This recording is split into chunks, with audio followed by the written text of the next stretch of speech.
Hey everyone, Face here. Just thought I'd throw out a quick vlog update about where things are standing. At the moment, I am about ready to get working on episode 5. I should have it up by, I would say, late Thursday or so. Late Thursday or early Friday. Today being Wednesday. It's already shot. I just need to basically get to editing, and I might need to do a little bit of additional shooting here and there because it's going to be a little more complicated than some of the other videos that I've done. This one's going to be all about airbrushing, and I talk pretty. I talk quite a bit more in depth about techniques, how to actually dismantle a brush, how to put it back together, how to clean it, a little bit about technique, a little bit about like different air supplies, etc., etc. So it's probably going to be a bit longer and more complicated than the last couple. But in the meantime, I also wanted to talk a little bit about a little something I picked up yesterday. Before I get to that, though, anyone who has ever watched my unboxing video of my MH-53 helicopter knows how much I love like big, bombastic action movies, especially Schwarzenegger movies.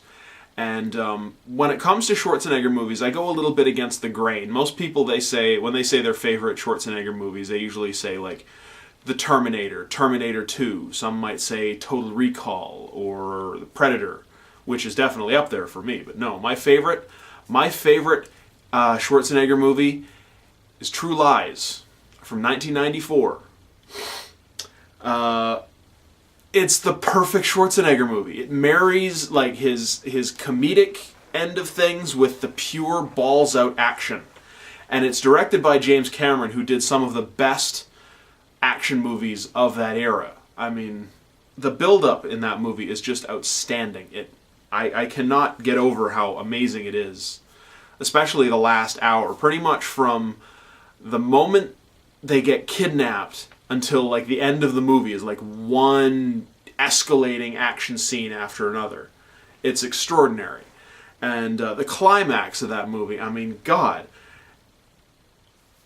what can be said about it? I mean, Schwarzenegger and flies into Miami and cuts the hell out of the 25th story of this giant office building, taking out all these terrorists, and then rescues his daughter, kills the bad guy, and saves the day.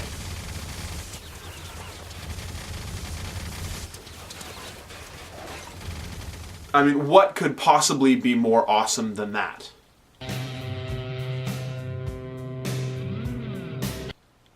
Well, yes, okay, there is that. Anyway, you may be wondering why I bring this up. Well, I just picked this up yesterday. This is Trumpeter's relatively new. I believe it was originally released in late 2008 or 2009. Their 32nd scale Harrier, AV-8B Harrier 2. This is the exact same type of Harrier as was used in the movie. Not only that, it has two different markings options, one of which is the same exact squadron, Marine Attack Squadron 223 Bulldogs, as was used in the movie. Now, it's not the same plane. The tail number is a little bit different, but the markings otherwise are essentially all accurate. So I've been wanting for years to do a diorama of like the last big climax moment, the where, you know, the terrorist standing on the back of the Harrier, and Schwarzenegger throws it to the left and he falls down the wing and he catches on the missile, and Schwarzenegger looks over at him and says, "You're fired," and shoots the missile off and takes out the helicopter on the other side of the building. I mean, that's like the greatest climax ever. I've wanted to do a diorama of that moment for so long, and I really bought a couple of different models. I've bought, like 6 or 7 years ago, I bought a, I think it was like a Sea Harrier. It wasn't even the right kind of Harrier. I got so far as to do like some basic assembly and then realized, I don't know anything about doing aircraft. So I ended up putting it in a box and set it aside and never did anything else with it. But about a year and a half, maybe 2 years or so ago, I fell into the same kind of routine. I wanted to do the same thing again. And I got started on a 48 scale Harrier from Hasegawa. I actually bought some figures, like a set of figures for it, hoping that one of them might be suitable that I could customize to be like one could be Arnold, one could be the terrorist, and one could be his daughter. And I got started on it, and it started along okay. But again, I wasn't really at a level where I was qualified to do aircraft. I couldn't do it justice yet, so. It ended up getting put in a box, and then I lost half of the parts, and then, screw it. And I just forgot about it.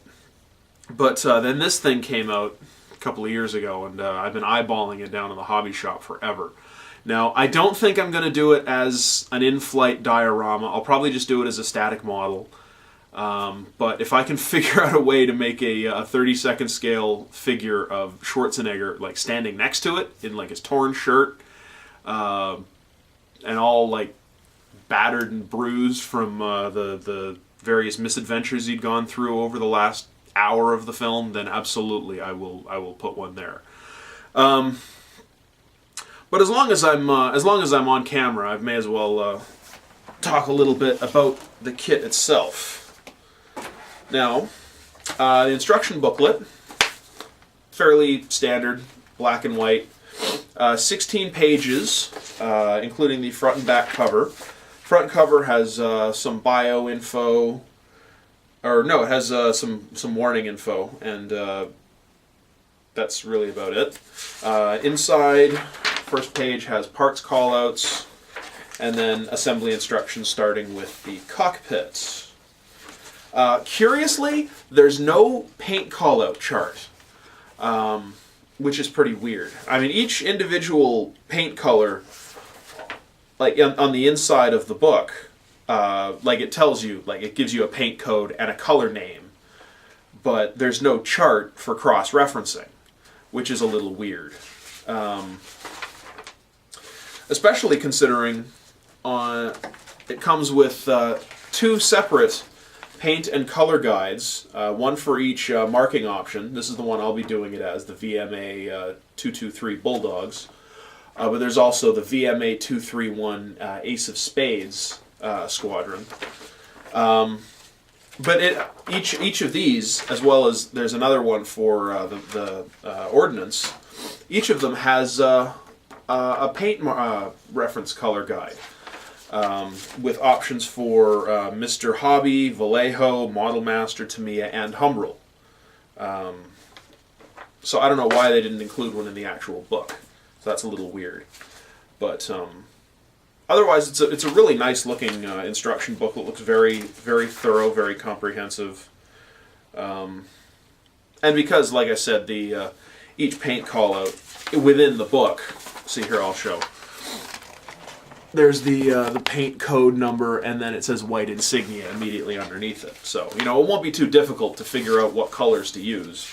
I'll just have to do a little bit of sorting around to get it figured out.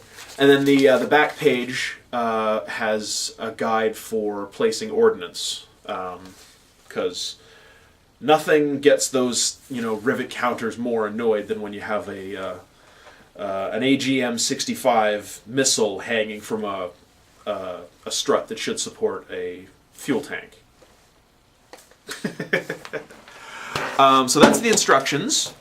It has 2 decal sheets, or marking sheets, or whatever you prefer to call them. First sheet has the different marking styles. There's option number 1, the Ace of Spades Squadron.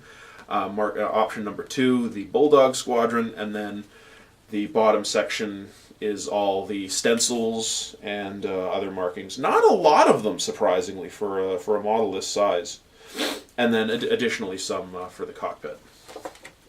Then the second smaller sheet has all of the markings and stripes for the ordnance.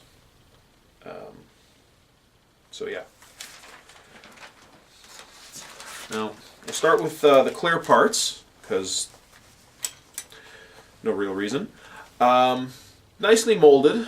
I got a bit of a seam, I'm just noticing, over the top of the main canopy. I don't know why that always seems to be a problem, but you'd think we'd have moved past that by now. But, you know, whatever. Otherwise, everything looks really nice. The explosive framework for the ejection seat, I don't know if you can quite make that out, is molded into the canopy glass. So that's a pretty nice touch. Next up, we're going to take a look at it comes with a small photo etch set. Not unlike my F-15 that I just did. Not a lot of parts, but some nice additional bits and pieces. There's the rear deck behind the cockpit. There's the framework for the HUD, as well as some seat belts and rear view mirrors. Now the fuselage. That's just the main portion of the fuselage. That's about, I would say, 13 inches long. It's going to be a big plane when it's finished. Very nicely molded. Very, very well etched panel lines. But I'm noticing on some areas there looks to be a very little bit of texture to the plastic. But curiously, that's not everywhere. So I don't know if that's intentional or not. But regardless, it's very, very nicely tooled. I'm not noticing any flash anywhere, which shouldn't be too surprising considering it's a brand new tooling. Next up, we've got the wings. As you can see, the upper wing portion is all one part. It is designed to be displayed as separate from the main fuselage because the kit does in fact come with a complete Pegasus engine, which I will get to shortly. But I'm not quite sure how I'm going to do it. What I've been thinking maybe is have it as removable via magnets, so you can pop it off and show off the engine. Because, you know, they go to the trouble of including all the engine parts, so you might as well figure out a way to display it if you can. But like I said, here's the whole upper wing, and then the lower wing sections, which have the fairings for the outboard landing gear booms. Next up here we've got, looks like mostly missile racks and ordnance racks. I believe these are supposed to be the cannons that go in the ventral pod. I think there's a reason why there's two. There's not supposed to be, but I think there's a reason why there were two molded in the kit, because I think somebody goofed.